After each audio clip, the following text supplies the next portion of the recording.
It's a very dangerous precedent. It's a document filled with small print.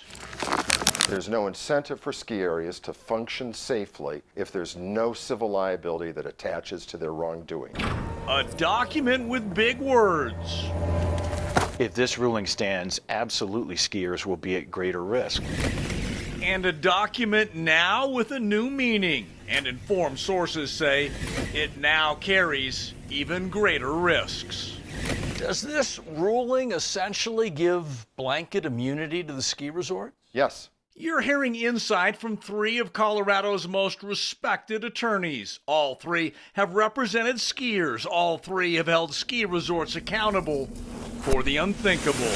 Vail resort officials say a man died on the mountain yesterday. I think it's really important that skiers understand they are now at risk anytime they get on a chairlift. What's your reaction to this ruling? I'm appalled and I'm frightened. The attorneys are all responding to this court decision handed down in the final hours of 2020. Judges from the Colorado Appeals Court, in a 2-to-1 vote, expanded protections for ski resorts and removed protections for skiers. The decision means when you agree to the waiver on your ski pass or ski ticket, the holders agrees to assume all risks, holders agrees not to sue. You are now releasing ski resorts from any and all liability from injuries, including chairlifts and gondolas. In the first paragraph of the decision, the judges note skiing is one of the state's biggest tourist activities and supports not only the ski area operators, but also businesses. It's important that we recognize how the ski industry does affect the economy, but it's also important to recognize how it can destroy a family's life. She said that Kelly didn't make it. One of the worst things I've ever had to hear. Bill Huber got that call 4 years ago. Kelly Huber and his two daughters violently ejected from a lift at Ski Granby Ranch. Someone went down to get someone. Kelly Huber was killed and his daughters seriously injured. Their legal attempt to hold the ski resort accountable remains unresolved. We've got to be diligent and we've got to be consistent in providing the safety and the security for operations such as ski resorts. It's imperative because no family and certainly no two daughters ever have to experience this, ever. Are you concerned that this decision may impact that case?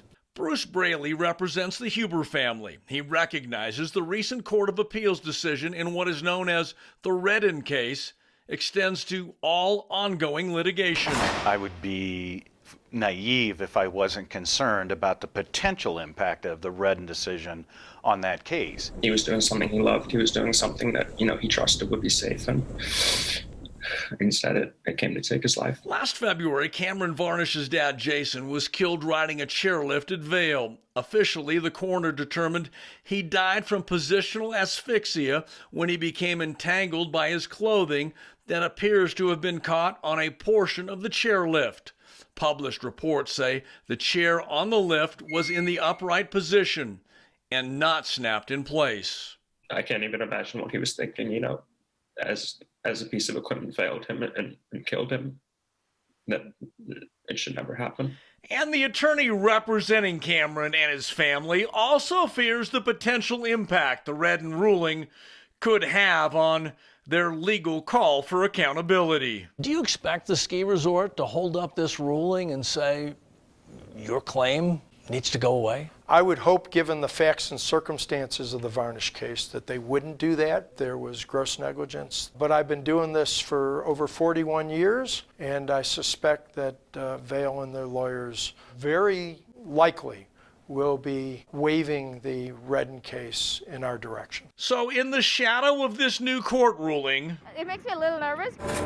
skiers and boarders now face a new frontier of risk. It's a little scary. And a brand new meaning to that small print and those big words. I never noticed that before. Holder agrees to assume all risks and holder agrees not to sue. The Redden decision is a step in the wrong direction, and I think people deserve to know about that. We're going to keep fighting. This isn't over. By saying the fight isn't over, the Huber and Varnish families are asking the Supreme Court to review and overturn that lower court decision. Their attorneys asking the Supreme Court to incentivize safety. We also reached out to Vail and the state's largest ski area trade association. Because that Redden case is on appeal, both declined to comment. I'm Chief Investigative Reporter Tony Kowaleski.